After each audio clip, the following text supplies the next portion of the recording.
Alternative Radio.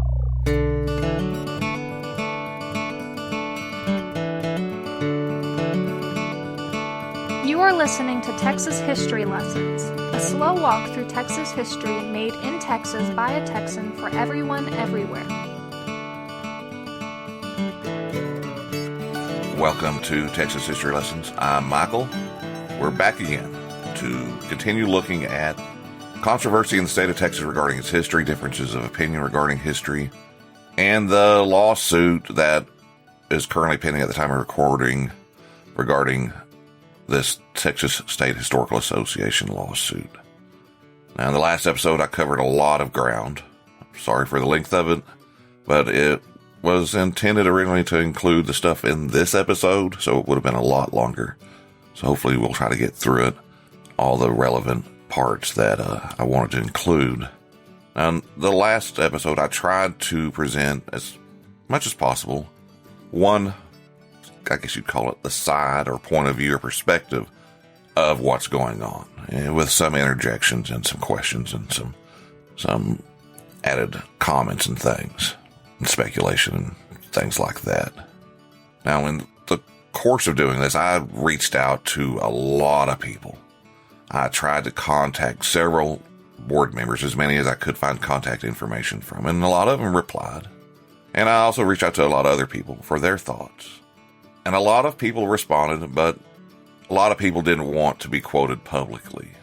So I'm going to respect that and respect their wishes and just carry on with what information I am able to share. Now, among the people that did reply, Dr. Bunger did reply. As I mentioned earlier in the last episode, I have read some, but not all of his work, of course. And I do admire his scholarly work. And in his response, he told me that he was glad that I used his work as, quote, I have always tried to be clear, inclusive, honest, and accurate. Evidently, that does not please some, end quote. And I appreciate him writing back to me. And first of all, the qualities he mentions, inclusivity, honesty, accuracy, they are the core standards that should be desired and applied to the study of history. And he also provided me with a more detailed statement that he had already pre-prepared for inquiries regarding it. I'm going to share part of that. Dr. Bunger wrote, I am surprised by the ruling of the judge to go to trial, disappointed that we cannot get a quicker decision, and fearful of the implications of this outcome for the future of the Texas State Historical Association. He said that I have been a member of the Texas State Historical Association for almost 50 years, and I have observed many non-academic board members and officers who have some scholarly credentials. Within the last 15 years, 2 non-academic presidents of the TSHA have written books, held graduate degrees, and taught occasional classes as adjuncts. No one objected to their classification as non-academics. Instead, it was widely understood that an academic board member and an officer typically held a PhD, taught and conducted research at a university or college, and considered themselves and were regarded by others as professional historians. That anyone would give credence to a novel and unsubstantiated theory to the contrary is surprising. By extending the restraining order forbidding the TSHA board from meeting before September 11th, the court has prevented the board from carrying out its fiduciary duties and normal oversight responsibilities. These are not idle concerns, especially since it leaves the day-to-day operation of the TSHA largely in the hands of an interim executive director with no experience in managing a nonprofit of the size and complexity of the TSHA. The board, the TSHA, and the people of Texas are ill-served by extending this restraining order to September 11th. Dr. Bunger continued with, this situation threatens the future of the TSHA by risking that, unchecked by an observant board, the interim executive director will allow the TSHA to drift from its stated mission. It also risks alienating the large body of members whose volunteer efforts provide content for TSHA publications, staff committees, and enable the holding of a successful annual meeting. To those who do the actual work of the TSHA, the interim executive director is not only authoritarian, he promotes an approach to Texas history that excludes large swaths of the people who lived in the region and elevates mythology, legend, and ideology over honesty and accuracy. Those who do the work of the TSHA rightly regard this approach as un-Texan. Walter L. Bunger. Dr. Bunger has also been quoted in the Texas Observer as saying, "At the heart of all this, it's about history. What is good history and what is not good history? Good history is about assigning dignity to all groups with accuracy and honesty." He added, "You don't need to be afraid of certain things in the past if it happened. Get it out there. If lynchings happened in Texas, it doesn't have to be the only thing out there, but it also doesn't have to be buried. Honesty is central to history." I agree with these statements that he shared. I don't know many people, some of the people I know on the other side of the disagreement, I don't think they would disagree with that last statement especially. Honesty is central to history. Another issue the Texas Observer article brought up that has occurred to me about being at the heart of the problems is the difference between memory and history. Quote, Bunger said that J.P. Bryan wants to preserve personal memory rather than history. He points out that memories can be as much about what is forgotten as about what is remembered. If you forget systemic racism or the role of women in the past, for example, if you forget those things so you can have a sort of happy history where everybody came together to build Texas, Dr. Bunger said, that leaves out as much as it includes, but honesty and accuracy demand that you include everything, not leave it out, not forget it. I agree 100% with that statement as well. The distrust that's apparent for academic historians is strong. For some who support Mr. Bryan's actions, academic historians' attempt to control the board is a serious problem. One, Mr. Mark Pusateri, explained that an article on the controversy that appeared in Texas Monthly did an admirable job of presenting both sides, which is what I'm trying to do with these two episodes. And I'm also trying to show that there sometimes are some similarities in agreement that could be reached. He added that he wished the author could teach that objectivity to the cohort of academics who currently hold power. He added that the suit was pretty simple, restoring balance on the board, but the array of potential outcomes if it failed were complex. For the academics to be left unchecked, the argument goes, would be a disaster. Critics of the academics assert that they have been attempting to mold the organization to their own purpose, despite being only 10% of the membership. The people that support the suit and Mr. Bryan believe that it was the academic cohort that was clearly guilty of defying the bylaws of the association, and that for academic historians, history is a secondary interest. The first is his or her career and its furtherance. Historian Benjamin H. Johnson told me, when it comes to approaches to history, I'm a big tent guy. I like good military history, good elite political history, good gender studies, good economic history, good social history. He went on to say that he valued the TSHA for being a big tent at its conferences and publications over the years.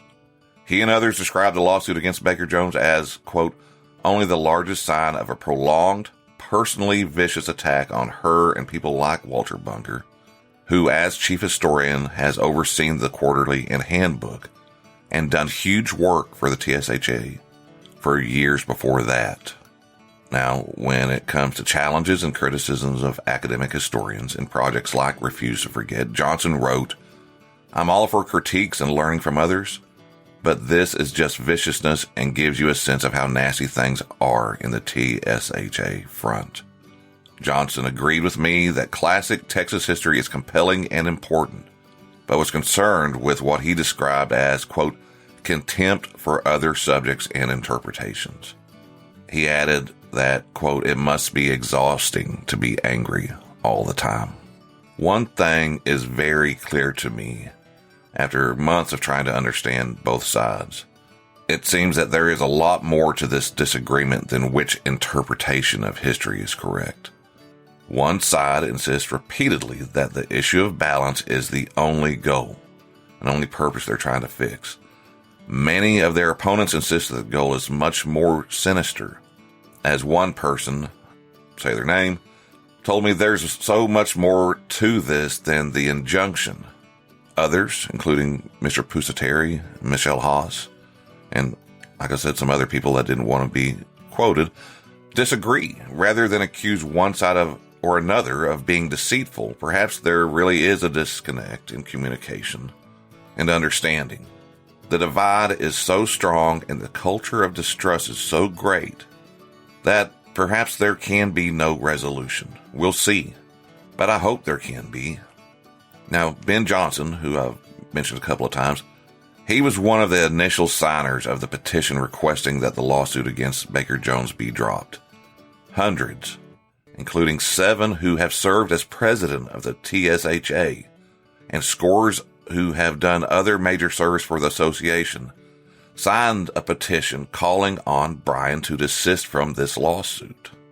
Johnson's also written that at the first hearing on Monday, May 22nd in the Galveston court where Bryan filed the suit, Mr. Bryan's attorneys declined to agree to the suggested postponement proposed by Jones's counsel on the grounds of her suffering from COVID at the time and the attendant brain fog and fatigue associated with that. Baker Jones's court filing suggested that Bryan and his allies had ignored every bylaw or board action that they didn't like, but say they are fighting for this bylaw because it's in their interest. One point that seems to be of importance is Mr. Bryan's role as executive director. His critics repeatedly stressed that he was serving only as interim director and that his appointment by the board was intended to be temporary. But he began presenting himself as the permanent executive director. The action at the meeting which Mr. Bryan received an injunction to stop, according to Mr. Bryan's own email, does appear to have been to remove the position altogether. One example that Dr. Johnson's shared is that when the TSHA board voted to approve the American Association of University Professors' Statement on Academic Freedom, which is a central document for higher education and intellectual freedom, Mr. Bryan refused to update the association website accordingly. Another act that Bryan's critics point out was his dismissal of a staff member who happens to be the author of some handbook articles that have helped Johnson's research and others without discussing the act with the president or the chief historian. According to Johnson, when Jones attempted to gather the board's executive committee to discuss these actions, Bryan and 2 allies refused to consent to a remote meeting, thereby precluding the gathering, which led to President Jones's scheduling of the May 1st board meeting, which was halted minutes after the scheduled start time. Critics of Mr. Bryan claim that even though he brought the suit in the name of the TSHA, he actually had no authorization from the board to do so. Since J.P. Bryan's legal action, the duly constituted board and new president voted in at the business meeting earlier this year have been precluded from doing their jobs. Now, descriptions of what is going on in the association debacle are mixed. The headline of a May 15th article of the Texas Observer by Josephine Lee, and I know some people point out this is not the most unbiased article, and it's not. And the title of that article is, "Those Who Don't Know the Past, the Outcome of a Fight to Control a Nonprofit Group Could Shape the Teaching of History in Texas." Lee began the article in this way, by starting with the meeting in March 2023 and describing how the annual meeting program book has a poem included in it by Executive Director J.P. Bryan, And she also likes to point out in the article that he's also a former CEO of a multi-million-dollar energy company. Now, the poem is said to be by English writer J. Fairfax Blakeborough. And Lee writes that it reads as a declaration of war to many Texas historians, and then goes through the importance and long storied history of the association, and said that the association has become the latest front in conservatives' quest to control the teaching of Texas history. In a message in that same program, Lee says that Bryan pretty much stated the same in the program, vowing to ensure that the horror he sees as being depicted in the poem does not become reality in the teaching of Texas history.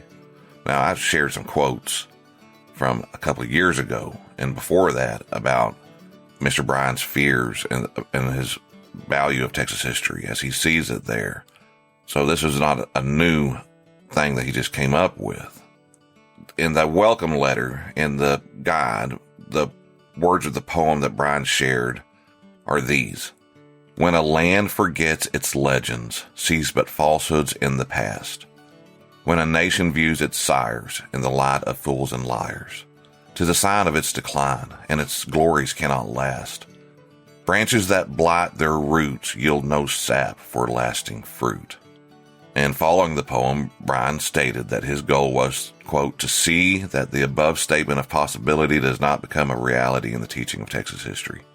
And for Mr. Bryan, it seems that this is a key element in what he's doing, based on his own statements. He sees the negativity and the villainization of Texas heroes as an extreme negative for the future of Texas history. Bryan tried unsuccessfully, as I've already explained, at the TSHA annual conference back in March to get his own candidate elected to the organization's board.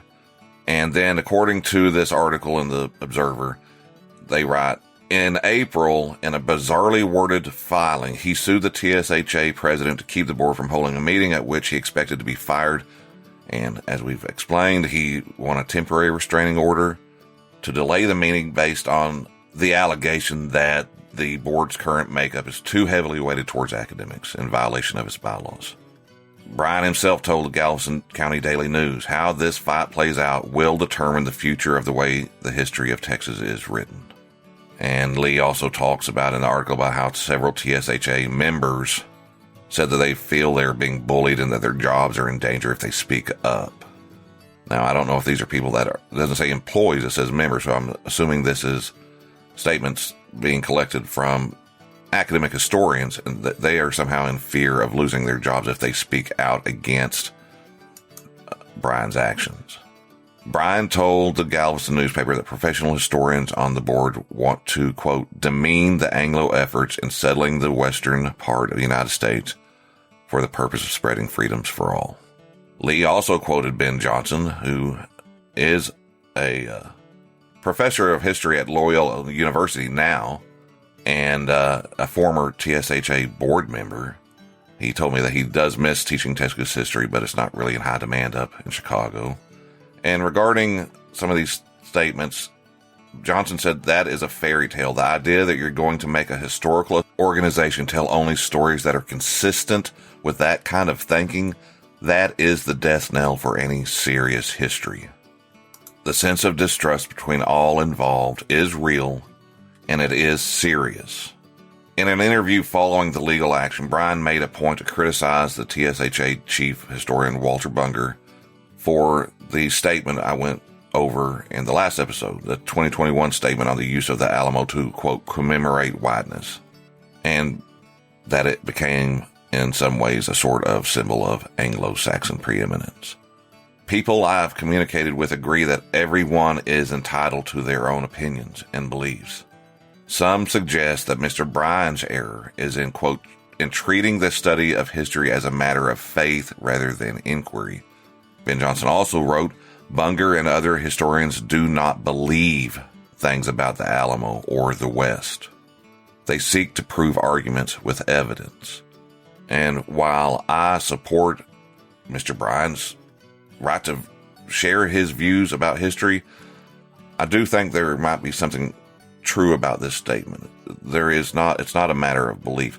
But as we're going to see, people that are not necessarily supportive of Dr. Bunger also sometimes act on matters of belief or have an agenda. Now, there are some things that I've been told about Dr. Bunger and some other historians about how they believe other things that can be also pretty controversial.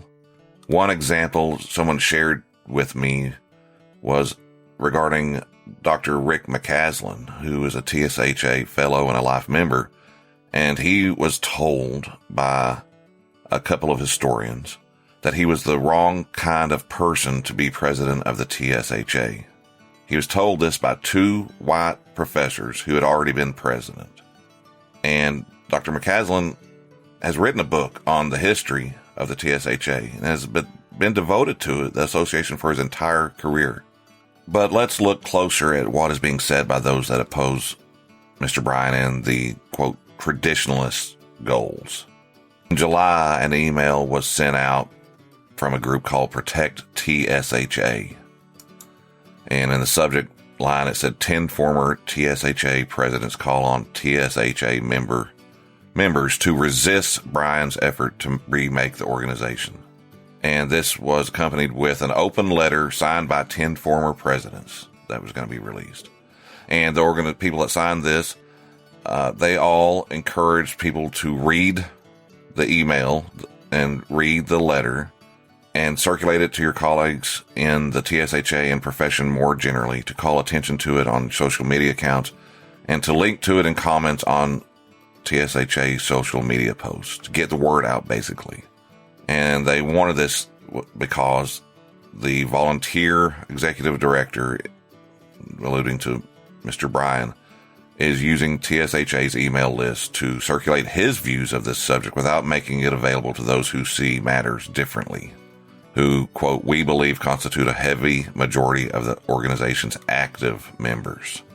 Now, this was signed by Kent Calder, who has more than 25 years of experience managing publishing programs in nonprofit, scholarly, and educational realms. He's served as managing editor of Traces of Indiana and Midwestern History, and has also been managing editor of the Southwestern Historical Quarterly, among other things during his career. Sonia Hernandez, a native of the Rio Grande Valley who has a PhD from the University of Houston back in 2006, also signed it. She specializes in the intersections of gender and labor in the United States-Mexican borderlands, Chicano history in modern Mexico, and is also a co-founding member of the American Historical Association and the WHA award-winning public history project Refusing to Forget. And she's got a number of publications. Benjamin Johnson, who has been heavily quoted throughout this episode, has a lengthy career and is author of Revolution in Texas, How a Forgotten Rebellion and Its Bloody Suppression Turned Mexicans into Americans, and another book called Border Town, The Odyssey of an American Place. He also focuses on environmental history, North American borders, and has focused on Texas history and Western history, and has published widely. Brandeis Nelson, who has been Heart of Texas Regional History Fair Coordinator and a map curator, with a Bachelor of Arts in History and Master of Arts in Museum Studies from Baylor University, signed this. Independent scholar Gary Pinkerton signed. Rebecca Sharpless, who has been an assistant professor in the Department of History at TCU, Texas Christian University, and the author of books such as Fertile Ground, Narrow Choices, Women on Texas Cotton Farms, and Cooking in Other Women's Kitchens, Domestic Workers in the South, 1865 to 1960. Scott Sosby, who is one of the co-hosts of a great podcast, as bad as some people are saying academic historians are. If you want to hear a couple, he and Greg Preuss do Talking Texas, and it's two academic historians talking about Texas history, and it's a great podcast. He's a teacher of U.S. history and history of Texas, holds a PhD from Texas Tech University, and has been involved as executive director and editor for the East Texas Historical Association. Eddie Weller, who's been a professor at San Jacinto College South, also signed it. And following their signatures, you get a open letter to all members of the Texas State Historical Association. And I'm going to read from it. I probably won't read all of it, but I want you to get the gist of what they're trying to say. I shared what Mr. Bryan shared. I'll share what their counterpoints are. Now, they begin by saying, by now you have probably read in the press about J.P. Bryan's lawsuit and injunction against the TSHA board and its president, Nancy Baker Jones. For those of you who have not followed the situation closely, back in October, with the association facing financial headwinds, Bryan offered his services as interim executive director, promising to apply his business acumen and fundraising prowess to improving the organization's financial situation. The board accepted his generous offer. Over the ensuing months, however, Bryan clashed with Chief Historian Walter Bunger, the board, and the president, all of whom expected Bryan to observe the bylaws, which reserve certain powers for the chief historian and require oversight by the board. After the March annual meeting, Bryan filed his suit seeking to replace the democratically elected board with a new or enlarged board to be controlled by his own hand-picked candidates, an act which, if successful, will constitute a hostile takeover of the TSHA. And I got to tell you, if I'm not going to be saying TSHA that much after these couple of episodes. It is easier, I guess, than saying Texas State Historical Association every time, but let me get back to it. The letter continues. In his suit, Bryan charges that the board is in violation of the organization's bylaws, which state that the board must be balanced substantially between academic and non-academic members. Bryan then applies his own idiosyncratic method of counting who is or is not an academic, a count that contradicts the bylaws and the traditions of the TSHA and ignores the judgment of the several nominating committees, themselves composed of academics and non-academics. So even the committees are supposed to be apparently broken down pretty fairly. And it was these several nominating committees who nominated those board members for their respective slots. TSHA members familiar with the governance of the association know what the general practice has long been. Academics are full-time or retired history professors, generally with PhDs. Non-academics are everyone else. By this practice, the present board remains substantially balanced, although we recognize that there are some gray areas in the bylaws that could be clarified, such as how one counts a K-12 teacher, how one counts someone whose principal career was outside of academia, but who did some part-time college teaching, or how one counts an educational administrator. Over the TSHA's long history, nominating committees, acting in good faith, have sometimes classified such people as academics and sometimes as non-academics. Bryan's injunction also prevents the board from meeting, disrupting the association's governance, and violating not only our bylaws, which require the board to meet, but also the rules and procedures governing nonprofits in Texas. The letter continues. Bryan's complaint, however, is not really about the technical means by which the board's makeup has been determined. No, this is about politics and ideology. Bryan, in a number of recent interviews, has echoed today's far right-wing talking points, setting his sights on what he thinks is the out-of-control wokeness of the association. His appointment as interim executive director, then, has turned out to be a classic case of a Trojan horse. Appointed to the TSHA staff under the guise of helping to improve the association's finances, he has instead made the TSHA the latest front in the culture wars, a development that few in the organization wanted and that threatens the very survival of the TSHA as we know it. The letter then goes on explaining how Mr. Bryan is a descendant of Stephen F. Austin's nephew, William J. Bryan, and recognize that he is a passionate devotee to Texas history, but they point out that he's a passionate devotee to a certain kind of Texas history, and they give the illustration that he typically begins speeches by proclaiming that Texas has the greatest history of any state. I played you a couple of clips last episode of him saying that. In recent interviews, the letter says, Bryan charged academic members of the TSHA board with promoting a narrative, quote, again, I'll say it again, that demeans the Anglo efforts in settling the western part of the United States for the purpose of spreading freedoms for all. Does Bryan seriously contend that his pioneer great-great-grandfather settled on his Brazoria County plantation with his 38 slaves in order to secure freedoms for all? In that same interview, Bryan cherry-picked selected quotes from Chief Historian Bunger, himself a fifth-generation Texan, to demonstrate Bunger's and other historians' alleged demonization of Texas heroes. And they share the quote that Bryan said, "If we keep on this path, we're going to lose it all. There's nothing inspiring when everyone's a villain or a crook or usurper of wealth. I don't just want a seat at the table. I want to make sure all who have different views have a seat there too."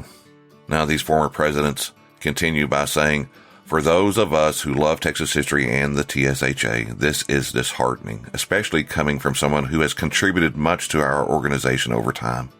They continue by saying, Bryan may think that all the non-academic members of the TSHA share his disdain for the academics in the association, but he is wrong about that. Non-academics in the association enjoy the friendships of the professors and love learning about their work.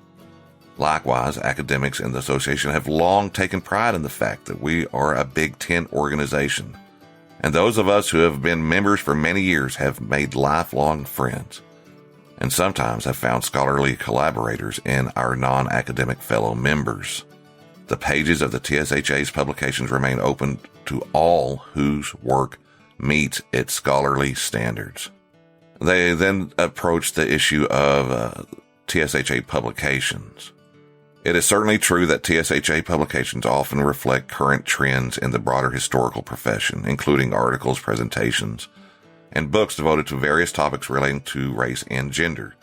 But contrary to Bryan's claim that the TSHA only presents one side of Texas history, a quick look at the programs of the two most recent annual meetings reveals much that is traditional. In those meetings, one could hear presentations by academics and non-academics alike on screwworm eradication in West Texas, Texas state banks in the Great Depression, presidial life in 18th century Texas, the American legal system and the Plains Indian Wars, the legal origins of Sam Houston's 1833 draft constitution, Southern plain folk migration to post-Reconstruction Texas, influenza and war in advertisement, the Texas Catholic Conference of Health Facilities, Christian witness to health care ministry, and more. And I'll add that you can still also go check out John Willingham's investigation into several dozen articles that have been published in the last few years on the Southwestern Historical Quarterly, and his conclusion that only about 30% could be considered what some consider controversial or just strictly focused on race and gender. Only about 33%, something along those lines. They then share names of articles that have been included since 2020, and those include LaSalle's Texas Enterprise and Louis XIV Imperial America, explosions and fires at the ports of Texas City and Houston, and on and on. Recent books published by the TSHA Press include A Busy Week in Texas, Ulysses S. Grant's 1880 visit to the Lone Star State, Inside the Texas Revolution, the enigmatic memoir of Herman Ehrenberg, Tejano Patriot, The Revolutionary Life of Jose Francisco Ruiz, Texas in World War I, and The Old Army in the Big Bend of Texas, The Last Cavalry Frontier, 1911 to 1921. The authors of this letter say this hardly qualifies as wokeness run amok, and it certainly refutes the claim that those who do traditional tropics have been denied a seat at the table. They also go on and say the problem with Bryan's attack on academics in the TSHA is that it displays a fundamental misunderstanding of what the study of history is. When Bryan complains that academics are guilty of demonizing Texas heroes, when he worries that academic history may fail to inspire readers. When he trumpets the greatness of Texas's history, he is criticizing scholars for doing or failing to do things that fall outside the purview of serious historians. The historian's task is to help us understand the events of the past by researching the facts, however pleasant or unpleasant some may find those facts, and to offer informed interpretations about what the facts mean. And I agree with these statements here. And this next one, they write, "It is not the job of the historian to glorify or demonize." I'm going to repeat that. It is not the job of the historian to glorify or demonize people in the past. Hero and villain are moral judgments, not historical interpretations. They then point out that recent legislation in Texas and elsewhere has sought to ban the teaching of history that might make students feel guilty about the past, a concern that Brian clearly shares.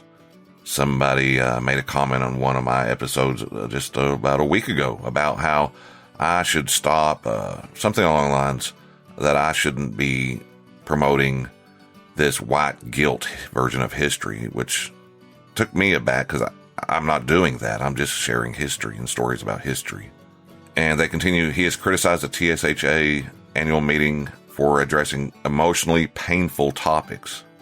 But of course, nobody can tell anyone else how they should feel, be it guilty or proud. It is not the job of the historian to inspire others, as Brian insists it should. If people read history and find inspiration or guilt or pain or pride there, that is up to them. Historical works that avow the greatness of a state or a historical figure is not really history at all. It's propaganda. Real history is complicated. They continue. Historians tell us that once again, the most celebrated Tejano officer in the Texas Revolutionary Army fled the state in the 1840s and fought against the United States in the United States-Mexican War. One can decide whether or not he was a Texas hero. Sam Houston, a slave owner whose private life included 3 marriages and struggles with alcohol, defended the rights of Indians and fought against the secession of Texas in 1861. Acts which ultimately destroyed his political career and made him a traitor in the eyes of many of his contemporaries, but which historians have praised as politically courageous. Hero or villain? Prior to coming to Texas and dying at the Alamo, James Bowie made a fortune illegally smuggling slaves and peddling forged land titles. Can a proven con man also be a hero? William Joel Bryan, J.P. Bryan's wealthy slave-owning ancestor, later helped to finance the founding of Bryan, Texas, which was named in his honor. His legacy, like so many others, is complex. The point here is that it is not demonizing our state's heroes to tell their complete stories, warts and all. It's what historians do. When historians research such figures' lives and examine their motives, they are neither demonizing them nor celebrating them. They're just being historians. Scholars understand that historical figures cannot be judged by today's standards. And then they go on and address some other issues. J.P. Bryan recently said of professional historians, "I don't like their history, and I don't believe their history. It is certainly his right to disagree with the conclusions or to dislike the subject matter of any particular historian, but Bryan's statement is telling. According to him, all academic historians apparently march in lockstep with one another, using their scholarship to spread liberal propaganda. Yet anyone who has read much professional history or attended many professional conferences knows that academics vigorously disagree with one another on just about everything. Indeed, we understand that this is what academic history really is, ongoing arguments about the meaning of the past." Bryan's idea that there are 2 sides to Texas history, a true patriotic one told mostly by non-professionals which celebrates the past, and a false unpatriotic one told by professional historians in order to vilify our heroes, is itself profoundly ahistorical. And they close out the letter by saying, it is also dangerous. History shows that the first thing authoritarian governments do when they come to power is shut down the archives, censor what is taught and written, and produce propaganda glorifying a mythical past that they promise to restore.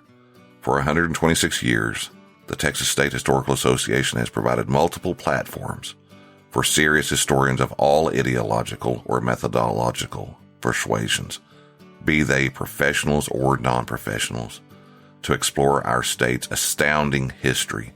We call on all TSHA members to resist the current effort to fundamentally change the way the TSHA operates, to politicize it, and to remake it into a heritage group, or worse, a propaganda organ. As the old saying goes, if it ain't broke, don't fix it. And that was signed by Patrick Cox, who was the association president from 2021 to 2022, Emilio Zamora, who was president from 2019 to 2020, Paula Mitchell Marks, who was the president of the association from 2017 to 2018, Lynn Denton, who was president from 2015 to 2016, Greg Cantrell, who was president from 2013 to 2014, Merlene Petre, who was president from 2011 to 2012, Robert A. Wooster, who was president from 2005 to 2006, George N. Green, who served as president from 2003 to 2004, Jerry D. Thompson, who was president from 2001 to 2002, and Alwyn Barr, who was president of the association way back in 1992 to 1993. And I will say he has authored some great books, especially Black Texans, A History of African Americans in Texas, among others. And that's a lot to unpack here between the last episode and this one. You know, when I first heard about the lawsuit, I was very concerned. To be honest, it saddened me. Yeah, I was dealing with some other stuff, but this hit me too. This lawsuit appeared to be like a drastic and severe action that could push this divide too far, to upset people too much to be able to have a reconciliation or a compromise. So what I wanted to know was if there was any possibility for a civil resolution to this rift, and what was its root cause. Discord and hostility is hard to overcome, and it's bad for Texas history. I don't care if you agree with everything I say, because I admit that I might be getting something wrong or reading into something wrong. But I'm an optimist by nature, but I have a bad feeling about what's happening. It worries me. One academic historian I contacted agreed that, quote, the route of the lawsuit is drastic. They agreed with that part. But they said, I'm hopeful that the lawsuit is dismissed fairly quickly and that we lovers of Texas history can get back to focusing on what we love. That was from an academic historian. And it doesn't look like it's going to be dismissed. Another person assured me, and this is somebody I respect a great deal, assured and promised me essentially that the lawsuit was not about ideology. And I have no reason not to believe this person. I believe that they believe this. But there's an article by Fox News Digital and the email sent out by the former TSHA presidents also suggests that for J.P. Bryan, it is ideological. The article said, retired oil man and philanthropist J.P. Bryan, who became executive director of TSHA last year, told Fox News Digital there has always been a natural bifurcation between conservative and liberal for much of the organization's history. According to its bylaws, the board must comprise half academics and half non-academics. Per TSHA's bylaws, the board must be balanced, and we've been over this ad nauseum. And I agree, it needs to be balanced. The article then said that balance helped ensure that the subject matter was never overtly politicized and stayed objective. That is, until the past decade or so, when the organization began a gradual shift toward a more progressive, liberal narrative of Texas history. And it has the quote, a lot of us, Bryan says, a lot of us who were non-academics were really worried about the financial wherewithal and were not necessarily looking at the content of our publications and other things we were disseminating.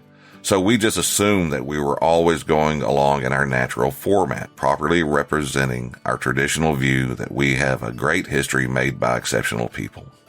Per Bryan's account, academic board members started to emphasize marginalized groups and the plight of victims. Figures such as Stephen F. Austin, Sam Houston, and the Texas Rangers, once lauded as heroes in Texas history, had become villains.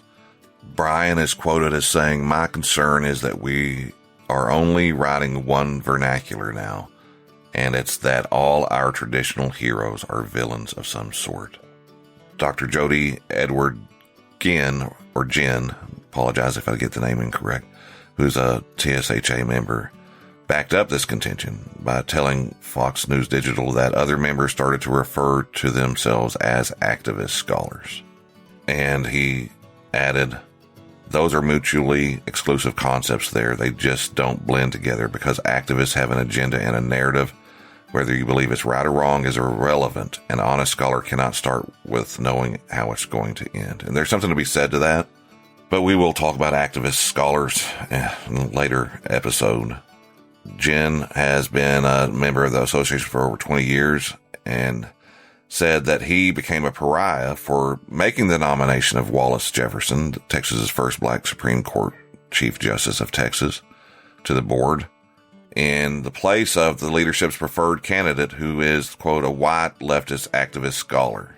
He said Nancy Baker Jones herself, as incoming president, tried to stop in violation of the bylaws. Since Walter Bunger and Nancy Baker Jones and some of the other folks got on the board, they've started consolidating power. The Fox News Digital article also said that the board's ideological shift was cemented during the COVID-19 pandemic. That's when, according to Brian, the board, quote, under the cover of dark, started filling the non-academic seats with academics. And that's where this basis for the lawsuit, that it is consisting of 12 academics and 8 non-academics, came from during this time period. Brian is also quoted as saying, "I saw incredible changes, but the thing I found so distressing is that 90% of our membership, nothing that we're doing would appeal to them, which is insane. And the 90%, the non-academics, are 90% of our funding. So the academics contribute 1%, but they want to tell us what we are and what we're going to do." The article then shared that Brian, who's a veteran businessman, he implemented changes to help improve the organization's finances, something that in the meeting agenda they recognize and thank him for. And then it proceeds to go through everything I have covered in the last 1.5 episodes now. And the article closes with, "This is a fight. The next 6 months is going to determine the entire future of the way Texas history is taught in colleges across the state," according to Brian. Now, in the acknowledgments to his book, Gone to Texas, the late, great Randolph B. Campbell, some people refer to him as Mike Campbell, he wrote quite accurately, quote, "A great many Texans love their state's history with a passion that keeps them ready to pounce on factual errors or questionable interpretations in the work of errant historians. Of course, there is often dispute as to what is factually correct and even more bitter disagreement over interpretive matters. No one who enters the thicket of Texas history will emerge unscathed, but those who call on their colleagues for advice and assistance are likely to have fewer scratches than those who do not." This is a very accurate statement made by Dr. Campbell and pretty much sets up the basis for the current controversies. As I said, there's a lot to unpack from all of this information. When it comes to the question of balance, I agree that it is important. Academics play a very significant role in preserving Texas history and pushing Texas history into unexplored areas. Without their work and dedication, it would be difficult for me to do this podcast because I rely so much on the work they've been doing for decades. Non-academics are also especially significant in the TSHA and the preservation and promotion of Texas history. Academics are dedicated and bring a scholarly ethic to studying history. Now, that's what they should do. At times, some step out and broaden their identity as historians to be activists in current issues. Non-academics can still apply a scholarly work ethic themselves. And while many academics have a passion for their work, non-academics bring even more passion and excitement because of their love of Texas history. Not to say that academic historians don't have that. And to say that all academic historians are progressive leftists is also unrealistic. And in fact, this whole idea of left against right boggles my mind because I know enough about people on both sides that if you were to remove the left or remove the right, whatever is left is going to turn on itself and break apart into different fighting sections. For one group, it is something they probably love but also make a living doing. For the other, it is almost entirely out of love for the subject.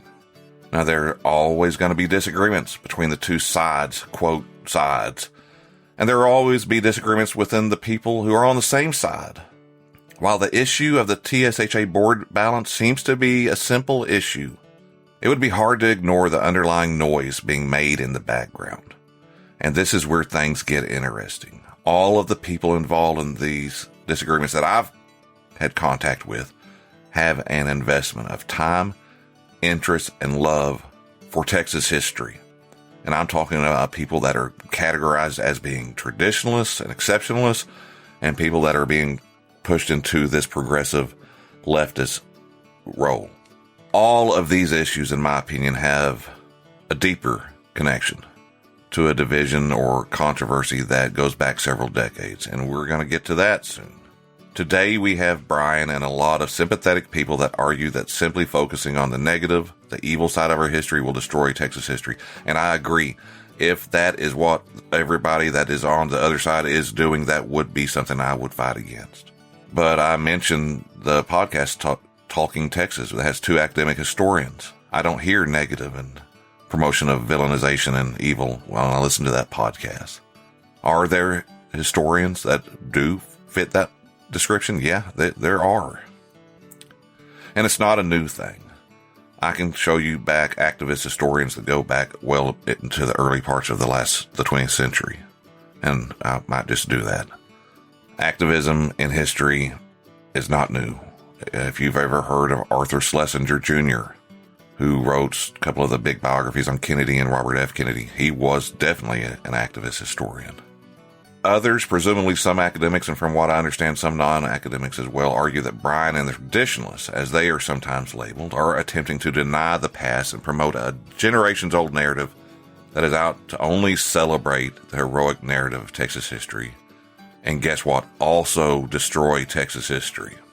My take is that while there might be some on both sides that are incapable of civil discourse and compromise, I do not believe that Texas history will be destroyed as long as we can put aside whatever demons drive us to disruption and come together to share, debate, and learn together. We will not agree on everything, but we can all agree that the subject is important and that we need to work together and make it interesting and available to all who might be even just a little bit interested, and perhaps bring in more people to work and learn with us all. I think to categorize everybody that is classified as a traditionalist as only holding to a certain narrative, I think that's ignoring a big part. I think I've shared evidence of that in the last episode.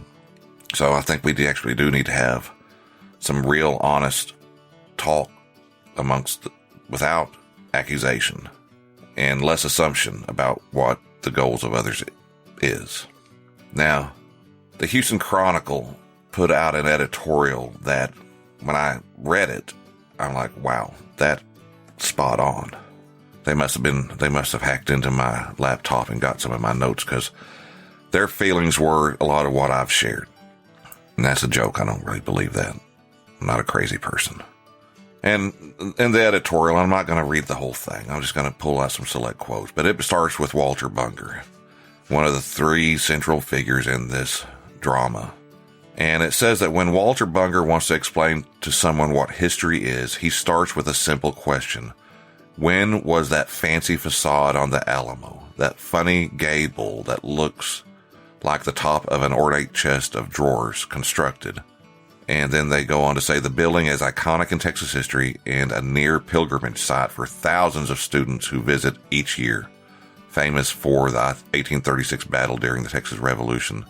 But its familiar facade, that symbol that's almost associated with Texas itself, that facade wasn't built until more than a decade after the battle. And Bunger is quoted as saying, when the public thinks about the Alamo, they think about it with that facade being there. That's what passes in the minds of many for Texas history, something added onto after the fact. And I think that's a key point that he makes there. Editorial continues and says, there are the popular stories we tell about ourselves, often in the guise of history. That's the facade. It's real, but it's not always as it seems. If a history of the Alamo was written, according to Dr. Bunger, in the 1890s, that tells you about the 1890s. And that's good evidence for the 1890s, but it tells you nothing about the 1830s. It misleads you. This idea of history, the editorial says, that the way it's been told is imperfect and needs continual revision, is at the heart of a battle in the courts for control of the Texas Historical Association. It then goes in with a summary about what the association is, its history, and they say that now the two sides are at war, but they need each other. The academic board members help breathe life into Texas history, unveiling new evidence, new storylines, new understandings of ourselves, and the lay people to bring their enthusiasm, insight, and often fundraising acumen. They all help spread the word of Texas history. The editorial then proceeds to describe the characters of the struggle as being colorful and as aggrandized figures, as the figures they're arguing over. It mentions that how J.P. Bryan Jr., he's often described as a billionaire oil man. And it quotes him as saying that, it says that he laughed this off, telling the Chronicle that he and his wife had given away most of the wealth that's come their way. And it adds that he proudly traces his history and his ancestry all the way back to Stephen F. Austin's family. He insists that what makes Texas great is an expansive enterprise. And he says in the editorial, it's not some exclusive narrative. But Bryan also argues that's not currently happening at the association. The quote by him in the editorial is, it's in our quarterly and in our symposiums, at our annual meetings, that we see the whole narrative dominated by villainization and victimization type of topics.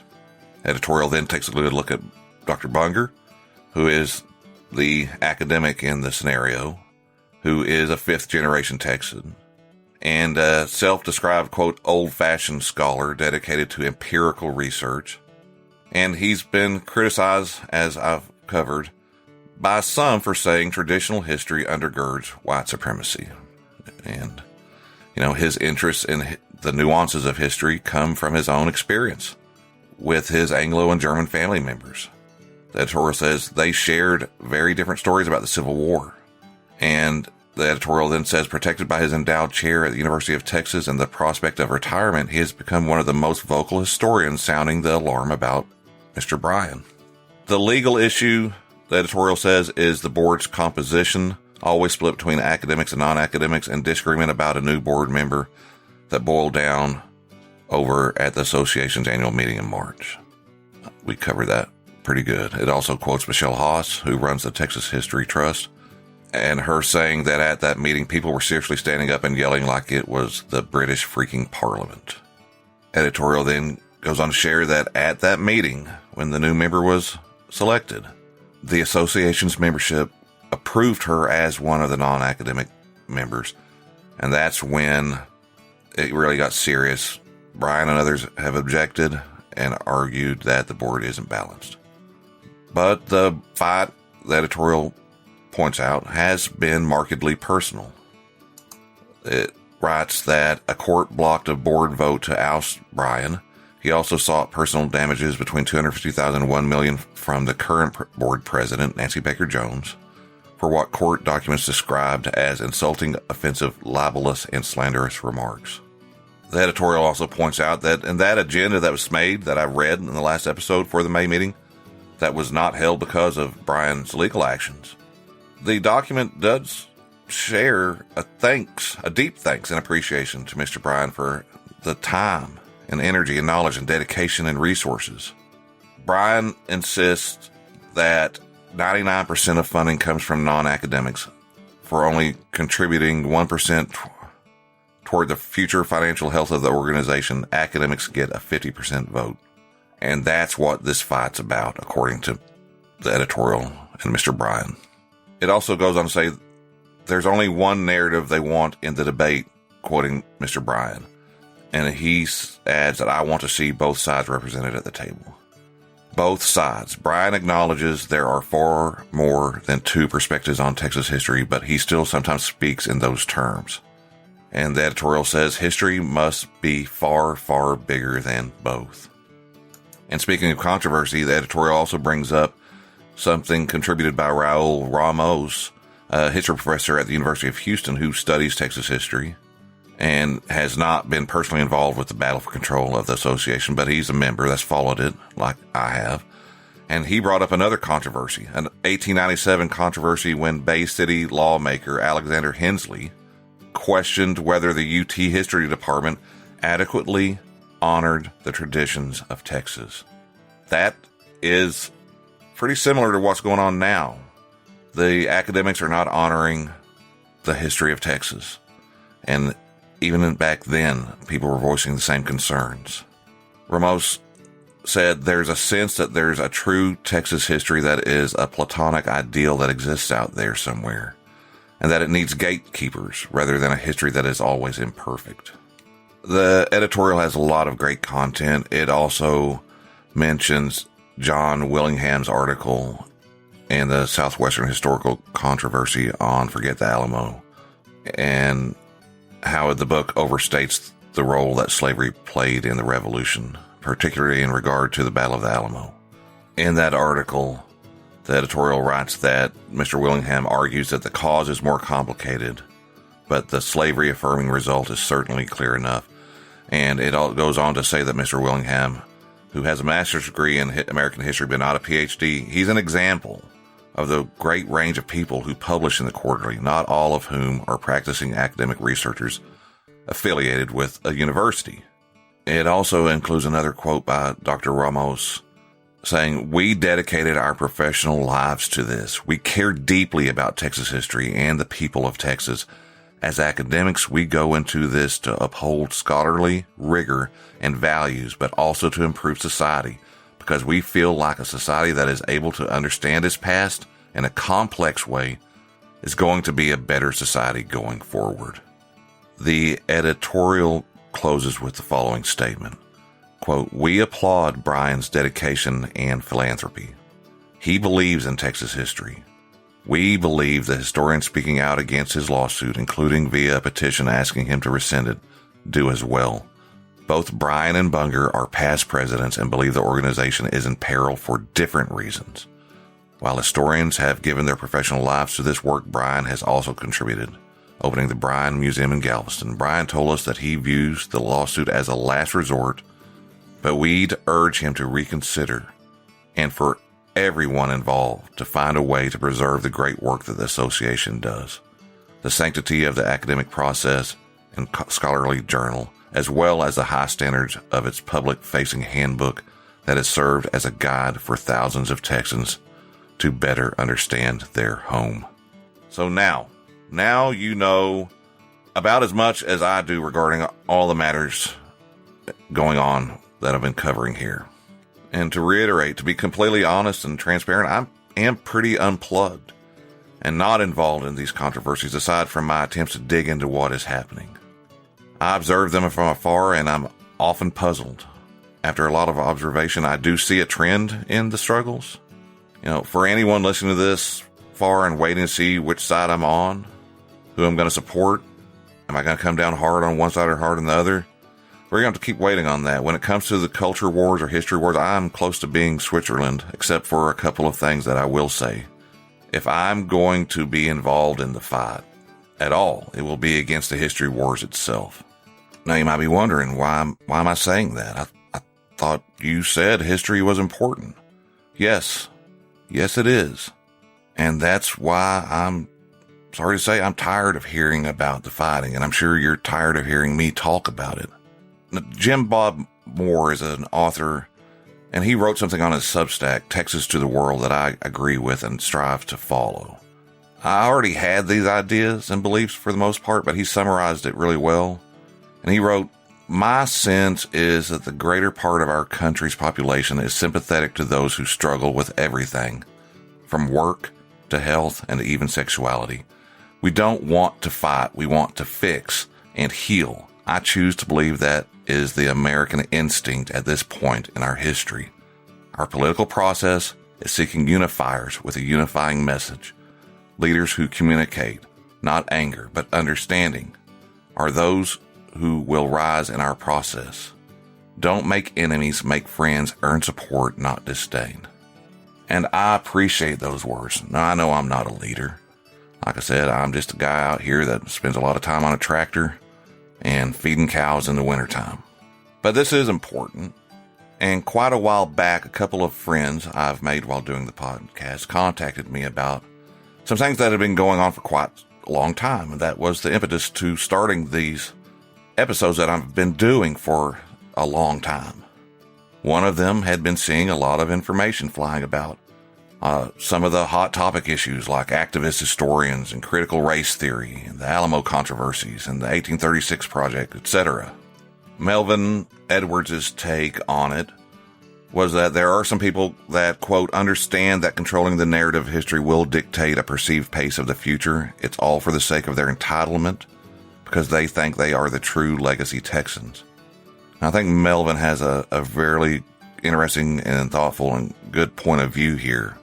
And since I'm mentioning him and since I brought up critical race theory, I'd like to take a moment to share some excerpts he gave me permission to share from his excellent book, The Strength of a Thousand Suns. When all the yelling about CRT and diversity, inclusiveness, and equity and everything began, I have to admit I was thrown off. I don't know anything about CRT, and I suspect that a lot of people yelling about it didn't either. I don't know much about DEI initiatives. I do know that Texas is diverse, and its history is equally diverse. I do know that everyone should be included, and everyone's history should be included. And I also know that everyone deserves to be given the opportunity for equitable opportunity, and that history should strive to be equitable in its composition. Now, Mr. Edwards is a great writer. He's a very thoughtful, sincere, and, like I said, thinking man that I respect a lot. With that in mind, and with the current fights over African American history curriculums and more, I think the words he wrote in his book are a perfect summary of my stance, and I think a lot of other people's. He writes in The Strength of a Thousand Suns, "The term white privilege is one I've always hesitated to use because of how easy it is to misinterpret and misunderstand. Middle and lower class white people bristle at the notion that they were given monetary advantages they know didn't exist for them personally. However, the word privilege is more broadly defined than mere money and has relevance in a variety of sociological circumstances. The universal absence of Du Bois' double consciousness and King's capacity to suffer are just two of those ways. White people have never had to look up from the bottom of society and subconsciously wonder if they deserve their station. That is an unconscious privilege for them. They've never had to wonder if being unarmed and pulled over for a routine traffic violation could end in violence. That too is privilege. It is an undeniable fact that being poor is a disadvantage for every race and every nation. However, being black and poor has been uniquely disadvantageous in this country. To demonstrate what I mean, let's create a journey for a fictitious character who I'll call John. John is born into slavery in 1847. His parents have never owned anything, so there's nothing for them to give John when he's born except life and natural trepidation.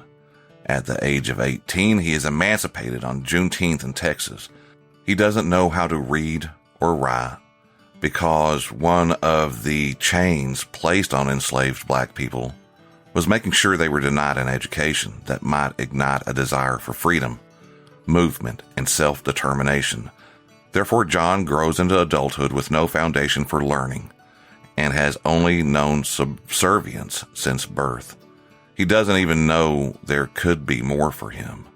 What's worse, if he attempts to create a better life for himself, he's beaten back down by the new blunt club of Jim Crow. John has no way to move up, move out, or get around these laws. Later, he has children, and they repeat that cycle. It takes 3 more generations of John's family to even be able to cast a ballot to determine who will represent them in the city, county, state, or federal government. John and his descendants are fictitious characters. These are not fictitious circumstances. In fact, they're so common among African Americans to have been the routine rather than the outlier. Slavery may have started out relatively small in Texas, but it grew to be a big business, a system of transactions, family separation, and forceful bondage. The Mexican government was opposed to slavery, but even so, there were 5,000 slaves in Texas by the time of the Texas Revolution in 1836. By the time of annexation a decade later, there were 30,000. By 1860, the census found 182,566 slaves, over 30% of the total population of the state, according to the Texas State Library. That's 182,566 human beings who were not listed in that 1860 census by name. They were listed as property. In this context, Samson grew up under the oppressive shadow of Jim Crow, just one generation removed from his parents' enslavement.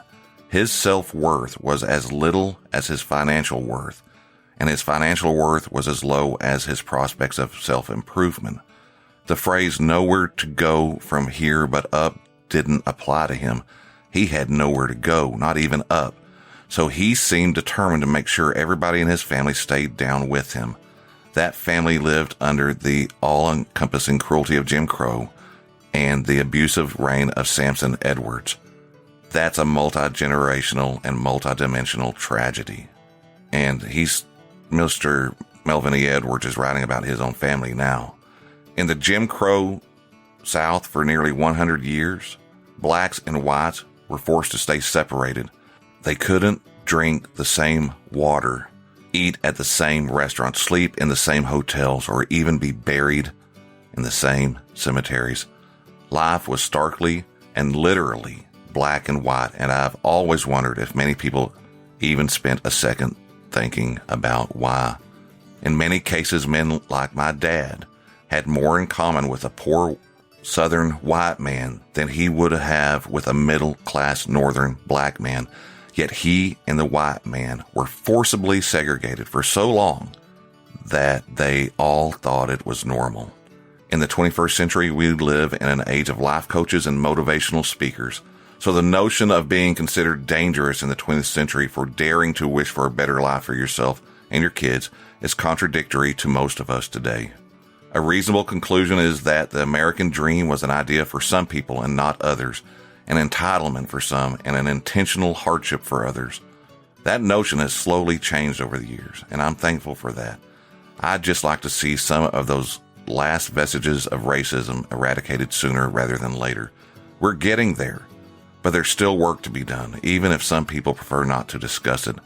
I still hear from people online who think the people who talk about racism are the real racists, and I clearly don't understand that perspective. We learn from each other when we talk to each other. We make amends when we recognize each other's humanity. We build bridges when we work together. And we develop consensus when we compromise.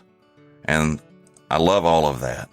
And those last few sentences are and will be guiding principles for me on this podcast. He continues in the book by saying, I choose to believe that most people want better racial relations. They are just fearful of the unknown steps to get there. For many white people, the desire and the work required to permanently eradicate racism falls somewhere between an annoyance and a hobby. For most black people, the desire and the work required to permanently eradicate racism is akin to a full-time job that you hate, but know you can't quit because your survival depends on it. The above statements might be labeled as critical race theory, CRT, by an increasing number of people. They'd be wrong. It's critical, it's racial, and it's a fact, not a theory. So when the majority group tells the other to stop discussing racial issues, the minority group knows this isn't one of those things that can be resolved by pretending it doesn't exist. I want to thank Melvin for letting me share that. I can't really add anything to that. But Michael, what about the white supremacist fascists trying to whitewash our history? And the leftist commie liberals that are trying to destroy America and erase our heritage? Why, gee, Josh, I forgot you were there. Yeah, that's a very good question. A couple of good questions. Thank you for asking. Yes, Josh. It always comes down to that, doesn't it? The very loud extremes of thought that the media presents and that so many of us are wrapped up into with our bubbles of existence. But what about the vast majority of people that aren't as heavily involved? Again, that's not to say that there aren't apparently quite a few people that are taking advantage of their positions to advance their agenda over knowledge. As I have tried to make clear, I am pretty much removed from academic history. I value the writing and the research that academic historians do, but I do not participate or follow very closely what kinds of things that people are doing when it comes to promoting false history. It just isn't in my zone of familiarity. I find it hard to criticize or comment on something that I don't know about. I respect the efforts of people that are knowledgeable about these issues to call out the activities of people that are misusing their positions to push agendas that are detrimental to real historical research and writing. I'm not bothered by different interpretations. You don't have to dig very deep to find arguments and disagreements about historical issues. That's something the more you know about history and the profession of history, it's just it's the nature of the beast. It's what keeps it going. Actually, it's just the way things have been. What I don't like is our current norm of lowering the debate to just meanness and insults. It isn't necessary. If you have a point of view and you believe it to be fact, you don't need to do that. As long as you do the work, do the research, dig for actual facts instead of relying on feelings and opinion, you can do away with the bullying and silly debasement of people's character. It's unnecessary, and it sets a bad example for future generations. And if you think you know who I am talking about, or that I'm singling people on the so-called left or right out, then you are wrong. I know people on both sides of the so-called sides. I've got friends and family members that are hardcore right-wing Republicans. I've got friends that are hardcore progressive liberals. I've got friends that are just flat-out anarchists and libertarians, and I love them all. But when I'm with them, for the most part, what really matters in life, we all agree on. I've witnessed ones that lean more to the left that automatically jump to accusations of white supremacism and accusing people of being in the KKK just at being questioned about what they believe. I also know people on the so-called right that likewise automatically go on the attack with accusations of a leftist conspiracy to overthrow our nation and culture and leave us at the mercy of our enemies. And since Josh just asked a question there, that reminds me that I was also contacted by Josh of the Wild West Extravaganza podcast, and we talked about the battles going on concerning the 1836 project hearings. And so he said I could share his thoughts, so I will, and I'll share mine.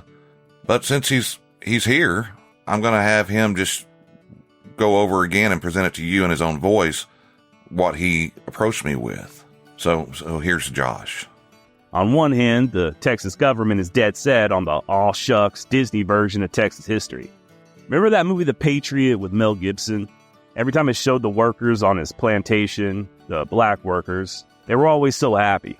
Now granted, that's a fiction movie, but I don't think that's necessarily how it really was back in those days. However, I truly do believe that's what a lot of people want it to have been like. And I actually do like that movie, by the way. Listen, I've heard it a million times growing up. Oh, the slaves really were treated very nicely. They weren't treated all that bad. Many plantation owners were very nice to their slaves. I can't tell you how many times I've heard that. And I'm convinced that a lot of people have convinced themselves that that's the truth. And on the other hand, you have those that will claim that all of Texas history is nothing but evil, frothing at the mouth white people whose every waking moment was motivated by systematically annihilating anybody who didn't look like them. And that's not really true either.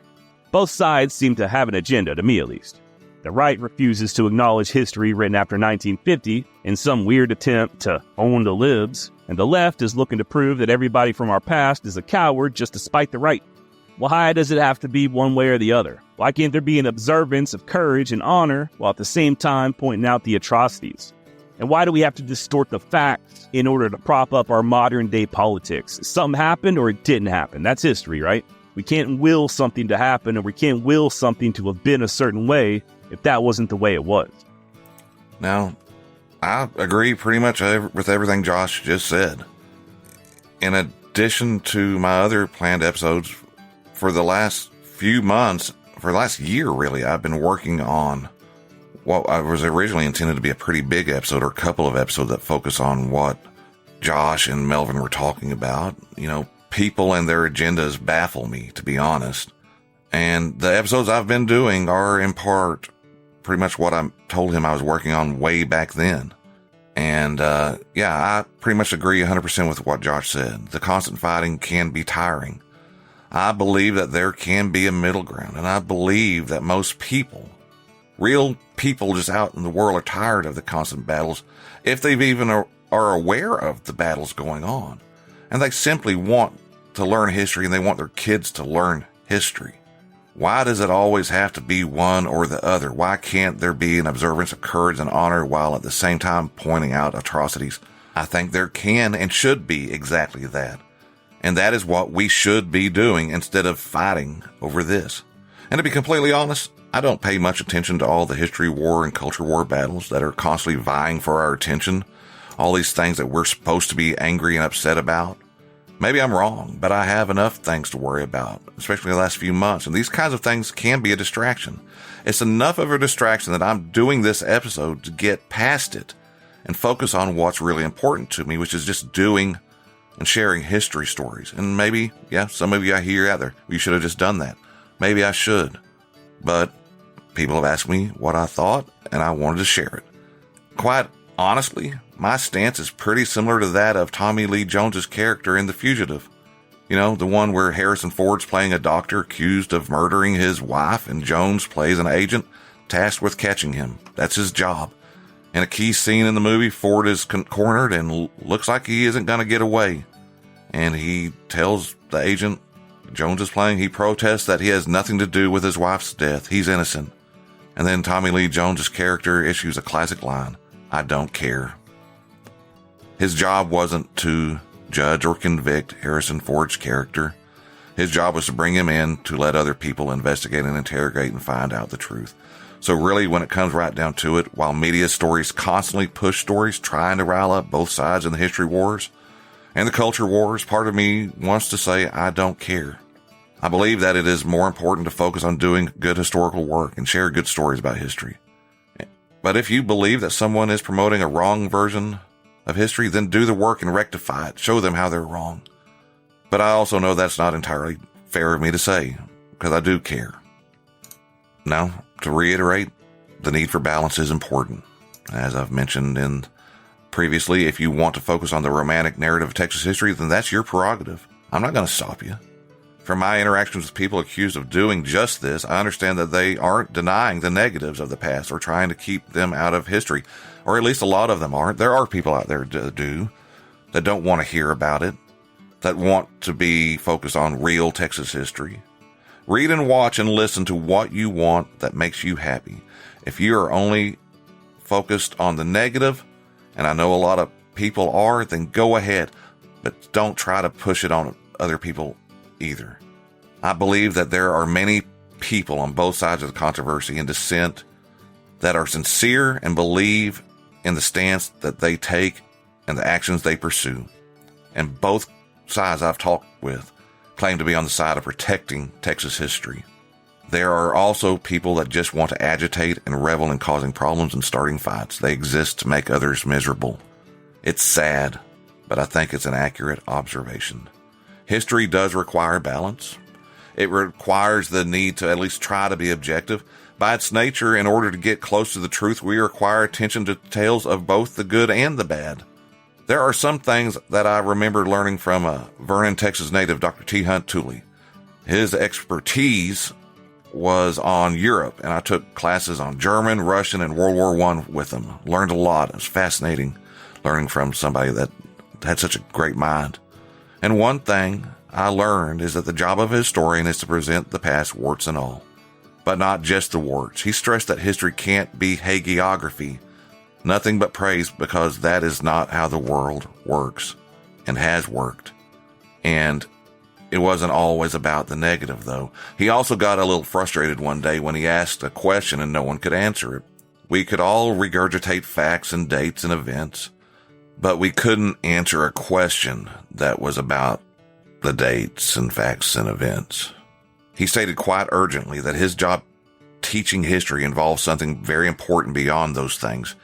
He was not teaching us what to think. He was teaching us how to think, to take information, interrogate it, ask questions, and interpret. And finally, I want to mention what Dr. Tully explained about the Hegelian dialectic. And I'm going to mess this up a lot. I know it's been a few years. Now, it's been a while, but in a nutshell, you have a thesis, an argument, or interpretation about a topic. To counter this thesis, someone proposes, or you come up with a counter argument or antithesis. From the debate regarding these two, by butting heads and going back and forth, sometimes we progress with a synthesis from which we can proceed with new theses and antitheses, and the process continues. I also imagine it as if there were a pendulum swinging from one side to the other. For a long time, it hung to one side on what we call the traditional narrative. Then, with the onset of revisionist history and new social history, it started to swing far away to the other way. New theses and antithesis and synthesis are being made. But from the perspective of the traditionalists, it is swinging hard and staying suspended away. So balance is necessary. Somebody wrote and said that I believe Brian does honestly love the Texas State Historical Association. He's been involved with it for many, many years. He could have brought people together, but he's enlisted the help of all these culture warriors and right-wing trolls. It's just very disappointing to me, and I think it spells the end of the organization. That's a very grim prediction from Kent Calder. I found that quote by him. The only thing Brian and his critics seem to agree on are the stakes of the battle. How this whole thing goes will determine the future of the way the history of Texas is written, Brian told the Galveston Daily News in May. That's what it's all about. Now, this is a very simplistic explanation. There are many listening to this that are saying that I am out of my depth, and they are probably correct. But I think I'm right that there needs to be olive branches extended from both sides in an attempt to be made at it, if not at reconciliation, at least a conversation in which opposing parties both present their concerns. And this is the important part. Both parties actually need to listen and try to understand one another for the betterment of Texas history. Say goodbye to your credit card rewards. Big box retailers, led by Walmart and Target, are pushing for a bill in Congress to take away your hard-earned cash back and travel points to line their pockets. Senate Bill 1838 would enact harmful credit card routing mandates that would end credit card rewards as we know it. If you love your credit card rewards, visit handsoffmyrewards.com and tell them to oppose credit card routing legislation paid for by the Electronic Payments Coalition. As a lot of people say, including a couple of people I really respect, Judge Ken Wise of Wise About Texas and Josh of Wild West Extravaganza, history is complex. You hear it all the time. The modern story of the Alamo illustrates this fact. There are issues concerning bias and historical methods that must be considered always. Now, I'm happy to share my sources if you ever have a question or want suggestions on where to go for learning more. I do not expect anyone to take my word on anything. I want you to try to trust me, though, and then dig deeper yourself. I've said it before and I'll say it again. Part of history is evaluating the facts and drawing conclusions or interpretations. Some people have extreme biases and axes to grind. They use history as a weapon for politics and other reasons to shape people's opinions and understanding. Some actually go so far as to make things up, which is heartbreaking and infuriating to me. I respect history too much to do something like that. And I respect everyone that listens to or reads what I share too much to commit that sin. Will I make mistakes? Have I made mistakes? Yes. Will I ever intentionally mislead you? No. This is one of the reasons I did so many episodes on the Battle of Adobe Walls. I wanted to show the many different levels of work and perspective that can be done on a subject. I think I have been pretty straightforward in the past when I have an opinion on something, and I have tried to rely as much as I can rely on good historical research and scholarship and primary sources when I can. I take this quite seriously and follow a really strict code. So with this group of episodes I'm calling episode 0 and merging into this Texas thing, I want to be very straightforward and clear as to my methods and point of view. I've had some people insinuate that I'm a liberal. I've had others assert disappointment in me being a conservative shill for the promotion of American exceptionalism. It's either funny or absurd. I don't know which it is, but when it comes to history, I want to be neither. I came across a survey that suggests the supposed crisis of the history wars might not actually be as bad as we are led to believe. Are there people pushing their agendas using history as a tool to get their way or to divide us? Yes. Absolutely, yes, there are. It's constant. But are the majority of Americans actually divided over what they want when it comes to history education? According to this one survey, this group I found, apparently not. As Josh pointed out in this episode, there are people who want to push our history as a source of shame, and they use every opportunity they can to bring it up. There are others who are on the opposite end of the spectrum that want to push and focus only on the good. And I get it. There is a lot of good to be focused on. But sometimes when you're talking about the good things that happen, you forget that the people that were doing this good thing, they also were doing this bad thing over here to the side that people back then didn't really care about. But if this data is correct, then the majority of us want almost the same thing: to learn history, the good, the bad, the beautiful, the ugly, the happy, the sad. All of it. That's life. That's what life is. It's what life will be. And it's what life has been. You have heard the recurring debates over critical race theory. You have heard about school board meetings that end with arrests because the attendees get so overheated. And you've heard about the bills that attempt to limit what is discussed in classrooms. But what if we aren't really as divided as the news leads us to believe? I found this group called More in Common, and they had conducted a year-long interview with thousands of Americans, much more thorough than my little Texas History Lesson survey. They're a nonprofit that researches polarization and acts as an international initiative aimed at building societies and communities that are stronger, more united, and more resilient to the increasing threats of polarization and social division. They work in partnership with a wide range of civil society groups, as well as philanthropy, business, faith, education, media, and government, in order to connect people across lines of division. You can see the report by visiting their website, historyperceptiongap.us. Now, after this year-long survey, talking to thousands of people in the United States, they discovered that there was a vast perception gap. Both Democrats and Republicans, quote, grossly overestimate whether members of the opposing party hold extreme views. They claim that the majority of Americans across political affiliations agree on fundamental ideas about our national history and how it should be taught. However, when we focus only on the loudest voices, we fail to hear the most common perspectives. Now, they also share the following. Many Republicans believe most Democrats want to teach a history defined by shameful oppression and white guilt. How many times have you heard that? Many Democrats believe that most Republicans want to focus on the white majority and overlook slavery and racism. How many times have you heard that? How many times have you heard me bring that up just in these episodes? They found out that both impressions were wrong. And in my talking with people on both sides of the so-called gap, I found out that we actually agree a lot. Americans have a responsibility to learn from our past. 93% of Republicans agree with the statement above. However, Democrats think only 35% of Republicans would agree with that statement. In addition to that, the statistics show that more than twice as many Democrats agree that all students should learn about how the Declaration of Independence and the Constitution advance freedom and equality than Republicans think. 92% versus 45%. Similarly, about twice as many Democrats believe students should not be made to feel guilty or personally responsible for the errors of prior generations than Republicans think. 83% versus 43%. They also have this statement: the proportion of Republicans who agree that Americans have a responsibility to learn from our past is 3 times more than Democrats perceive it to be. 93% versus 35%.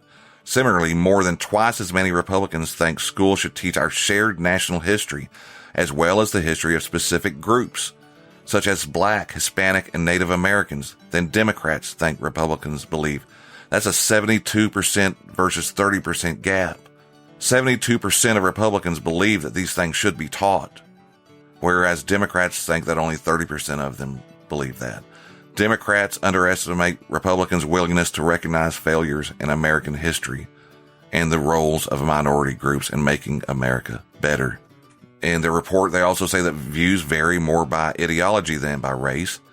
The far left progressive activists and the far right conservative activists are the problem. The divisions are real. As the report shows, quote, there are genuine areas of substantive disagreement about how to teach American history. These debates are currently framed by segments holding the most extreme views. Despite the fact that these two groups comprise only 14% of the United States adult population, this dynamic leads to situations in which communities spend time fighting imagined enemies instead of grappling with the substance where there actually is conflict. We need to focus on where we agree. The survey found that a clear majority of Americans want American history to be taught in ways that include both the inspiring and the shameful, and that allows students to learn from the past without feeling guilty or disempowered by the actions of prior generations. That can be achieved with a balanced approach. 71%, the report says, 71% of Americans believe it is important to teach the history of racism. And 80% of Americans believe it is important for students to learn about the history of Americans whose racial backgrounds differ from their own. 80% of Americans believe this. Across many areas connected to matters of race and racism, the report says, such as teaching the history of slavery, Jim Crow, and segregation, we find strong levels of support across ideological lines. This is big news to me, and I've said this before. I believe there is a big silent majority of people. They just don't have time to worry about this because so many people I know are just trying to survive now. Now, this group has 7 recommendations on how to deal with this perception gap and the manipulation we suffer from the extreme edges of opposing ideologies. And here they are. Number 1, do not accept debates about teaching history framed in extreme binaries. Instead, assume greater complexity in the beliefs of Americans. Dispel the illusion of imaginary enemies by revealing the multitude of ways that Americans actually agree on how we should teach history. And I encourage you to go to this and read the report and see all the different statistics they found. It actually is encouraging. But we have to get past this constantly us against them. I've said it before, and I'm saying it again. When we act like it's us against them, it's always us against us, and we keep ourselves broken down. Number 2, cultivate more shared spaces for people to sensibly discuss and question these topics. Community institutions such as business groups, faith actors, veteran groups, and civil society organizations should work together to create spaces that are intentionally designed to allow for more open and frank conversations, and that allow people to ask questions without fear of judgment. In communicating about how to teach history, use language that is concrete and accessible. Communication about how to teach history should be clear, specific, and should refrain from jargon. 4, the media should reject the presumption of conflict in the conversation about teaching history, and when reporting, distinguish between areas of genuine disagreement and areas where Americans agree. Media should dedicate greater coverage to the voices from the exhausted majority, who are likely to hold more nuanced views on issues of race, identity, and history. I've shared a lot of quotes from a lot of resources that present everything like this is the end of Texas history if this side wins, or it's couched in the phrase that if the other side wins, it's the end of Texas history. Texas history is not going to end as long as we care about it. I don't know about the future of the Texas State Historical Association, but I hope that if people would speak out and make it clear that we need to do better, maybe something good will come of this. Number 5, organizations in the education space should build cross-cutting coalitions to push back against the highly toxic polarization of the history wars and set healthier norms for how communities address disagreements. Such networks can help establish and enforce boundaries to behavior and rhetoric that is considered acceptable. such as making clear that the community will not tolerate violence or dehumanizing rhetoric. Number 6, support and lead interventions to reduce perception gaps. An October 2022 study by Stanford University's Strengthening Democracy Challenge has indicated that correcting such perceptions can reduce American support for partisan violence. And then number 7, challenge zero-sum thinking. Americans should do more to lift up ways of teaching history, where all groups feel their stories are included and where such learning reinforces a shared narrative of American history. And, it's just my opinion. I think a lot of the people involved really their core beliefs are a lot closer to the people on the other side than they really know. Okay, that's enough of me today. I apologize again for these long episodes. If you think these should have been broken down into multiple shorter episodes, I can do that. I know it's a lot of expecting to listen to. I'm exhausted just having gone through it. I recorded both of these last 2 episodes in one day. And that took a lot of time. But I care, and that's why I do it. And you know what? In the end, I hope things work out well. We'll be seeing very soon people in the future. You'll already know the outcome. If you're listening in 2024, you'll know the outcome of this maybe. Maybe you didn't even know what happened. You can go back and see what's going on. So yeah, that's going to be it for today. We'll be back soon with another shorter episode and getting back to normal. I want to thank everybody for listening. I want to thank people for their support. Every single person that I've written to that has responded, thank you for taking your time to help me understand why it is you stand for what you stand for. And I respect everybody in the either side of this challenge. I really do. I just don't agree with everything everybody says and stands for. I probably said some things that people on both sides were, well, I can't believe you said that. And I'm like, well, that's what I'm talking about. If you have questions, if you want to send in your thoughts, please do. If you want to share what you think about all the different things I've talked about for almost 4 hours in the last 2 episodes, let me know what you think. Where did I go wrong? Thanks to Derek McLennan for the Texas History Lessons theme music, Walking Through History. He's an amazing artist. I love his work. And, yeah, that's going to do it. Let's close this thing up. Thanks for listening again. We'll see you soon. Take care of yourself. Take care of one another. Be kind. Adios.